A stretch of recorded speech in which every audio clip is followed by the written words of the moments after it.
สิอาบน้ำเลยสิเมื่อไปนอนอีกแหละไปนะเอาแล้วทุกคน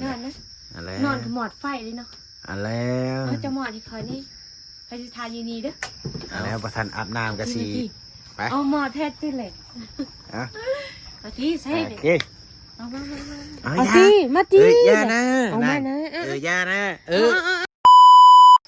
สบายดีพี่น้องวันนี้ก็มาพอกับตะกล้องคือเก่าทุกคนเลยวันนี้ตะกล้องมาแต่ให้ทุกคนเลยวันนี้ตะกล้องมาแต่ให้ด้วยทุกคนประทัดอาบน้ำเนาะโอ้ลูกสาวโอ้ไผ่สิกินเบิร์ดมากินบอกข้าวปุ่นจะมากินบอกข้าวปุ่นมาไม่เอาให้ข้าวปุ่นอีกเด้อเอาเต็มๆนะตอนนี้ตากล้องกำลังสีตำข้าวปุ้นให้กินแล้วทุกคนเพิ่นออกไข่น้ำเบาพ่วงมานี่พี่น้องออกไข่น้ำเบาพ่วงไปใส่พุนกระเพาะทุกคนนี่กระดูกสาวเฮาน่าจะกินคือกันเอาอีกวะมาแต่ให้นะทุกคนมาแต่ใส่ปุ๋ยกาแฟก็เลยเพิ่นคิดอยากตำข้าวปุ้นเนาะก็สิตำข้าวปุ้นให้กินทุกคนเลยเฮ็ดแซ่บๆด้วยนางเด้อสิซิมคือกันตำให้กินเลยดิบ่เป็นนะเฮาบ่ทันอาบน้ำมียังอยากถ่ายว้าวญาติพี่น้องอยากเห็นเจ้าเด้พี่น้องคิดฮอดเด้บ่ได้ลงสิได้ลงคลิปให้ FC เบิ่ง ยังตัวนี้นะ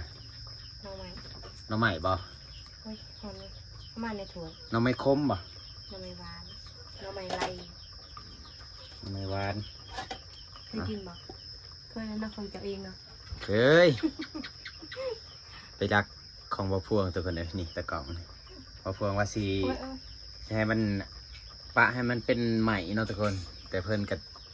เอามากินแล้วย่างเด้ก็สองหน่อบุเปื่อยแล้วมั้งนี่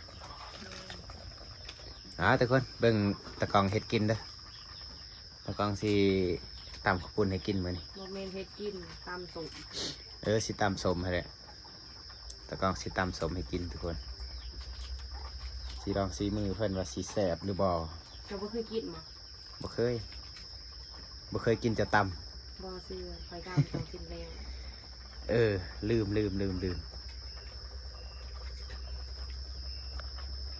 เมื่อตีมือนี่ฝนเสาตกล่ะเมื่อตีฮะเมื่อไรซังเอาแล้วซอยเวียกกะแล้วเด้ใส่พุ้ยก็แล้วอะไรยังก็แล้วแหละเมื่อนี่ลูกแล้วก็เธอดินมีบ่เธอดินน้อยเดียวเองลูกเธอดินสายฟ้ามื้ออื่นว่าสิลกเธอดินมื้ออื่นบ่บ่ให้ลกดอกบ่ให้ไปดอกให้จะเมื่อไปสิเมื่อเอาเมียก็ว่าทันมาอย่างไรเมื่อให้เมื่อเลยพ่อบอกสนิทจับลูกแล้วแต่เจ้านะจะเฮ็ดให้กินเห็นอะไรก็กินย่างนะข่อยว่าย่างก็ได้แต่มานั่งอยู่นี่ฮะมานั่งไกลข่อยอยู่นี่แหละขย่านจะคุบไปย่านจะคุบข่อยบ่ดอกซีมึงแก้วซีมึงข่อยให้เจ้าซีคักแล้วนะ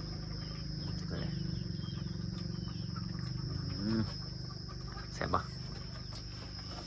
พอหมดหนาวดิ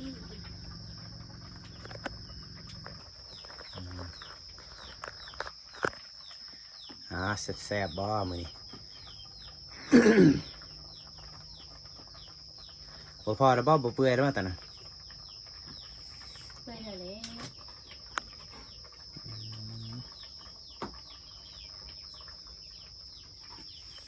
๊กมาแต่ให้คำเพิ่นก็อยากกินตำส้มเพิ่นว่า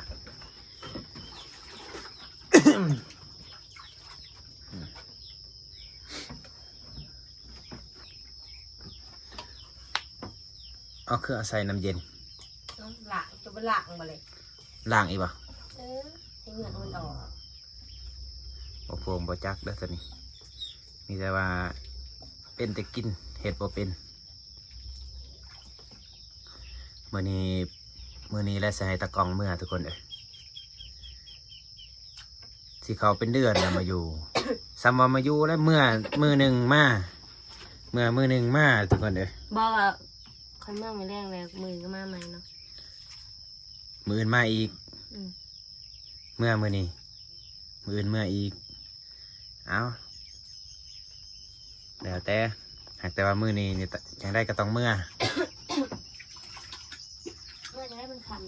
บ่ให้อยู่แล้วมื้อนี้เมื่ออยู่บ้านเอง กินบดมัน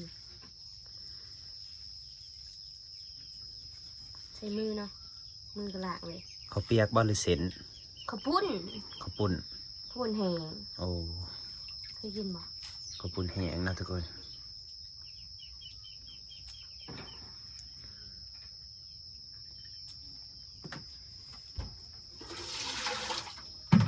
นี่ที่ซอยหมักแตงใส่อีก มันไม่เสร็จ ก็จะเฮ็ดให้กินทุกคน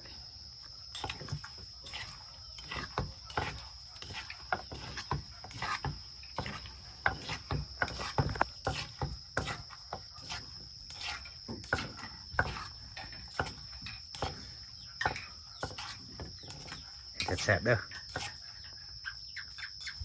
ชิมดิ ให้ซีมแล้วบ่ทันใส่หยัง ใช่เลย แล้วบ่ ใส่ นี่ บอลเอาใหม่ใส่เนาะ บ่เอาไว้แกมเอาแต่ คอยว่าใส่และเสร็จ แล้วแต่ เส้นโตโลเส้นตาขอย โอ้ยน้ำลายไหลทุกคนเอ้ย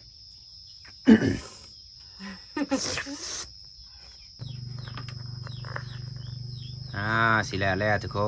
นมาเบิ่งแสบบ่หรือบ่มาเด้อ ทานแล้วบ้าน มากินน้ำกันเด้อทุกคนเอ้ยเอาเบิ่งแสบบ่ ใส่มือคือสิคักอุ้ย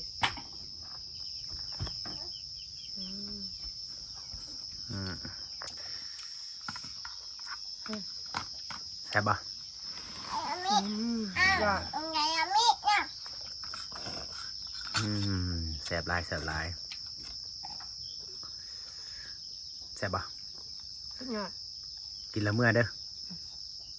โอ้ไผ่สีเหมือบอกโอ้อะไรจะเห็นเหมือเว้ยเมื่อฝากกับหมื่นเลยมัน ทุกคนเดี๋ยว โลกเรียน จะกินสมกันเนาะทุกคนกินตามสมกัน เราคงอยากแล้วพี่น้อง โอเคตอนนี้ก็กินข้าวแล้วพี่น้องเอ้ย ตะกร้องกะสีเกียมล้างถ้วยล้างบวงเลยทุกคนเอ้ย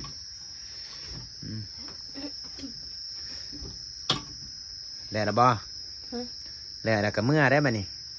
ให้เมื่ออีกเลย บ าได้เมื่อนะ เมื่อ สินอนอยู่นี่ หรือว่าสิทากินข้าวบ่จังเมื่อ สินอนอยู่นี่ไปนั่งไปนอน เอาแล้วนอนในอีสังอีกแล้วบ่ทันหอนหมองหอนยามกำลังตะเวนกำลังตกดินบางยาเองทุกคนเอ้ยอยากนอนแหละ อยากนอนรู้สึก เอา ว่า แล้ว ไปนอนนะ ถาก่อน ฮะ ให้ถามก่อนดิเพิ่งบ่ได้สิเมื่อเมื่อบ่อาบน้ำแล้วเมื่อ พอดี บ่ เมื่ ทันอาบ อ น้ำทุกคนเลยนี่ตะกล่องบ่ทันอาบน้ำทุกคน มาแล้วแค่กินข้าวเนาะ กินเขากิน กินตำส้มเขาไปทันเตะค่ะ สิอาบน้ำเลยสิ ไปนอน สิเมื่อ ไปนอน ไปนอนอีกแหละ ไปนะ เอาแล้วทุก ไป คน นอนนะ เอาแล้ว นอนกับหมอดไฟเลยเนาะ เอาแล้ว เราจะหมอดที่คอยนี่ใครจะทานยูนีเด้อ เอาแล้วบ่ทันอาบน้ำก็สิให้จัดเลยว่านี่เอา อย่าหมอดจัดดี เอา เอา ทุก นะ คน หมอดไฟนะ เอาแล้ว มา ทุก หม ค อด น ไฟหมอดไฟเอาไปหมอดไฟแหละ เอาทุกคนเดี๋ยวสิในเมื่อตะกล้องคอเดี๋ยวสิจัดให้เนาะทุกคนเนาะเอา มาที่มาที่ ไป เอาหมอแท้ที่เลย อ่ะ มาที่ใส่ โอ เลย เค เอามา เอา มา อย่า ที่มาที่ อย่านะ เอามานะ อย่านะเออ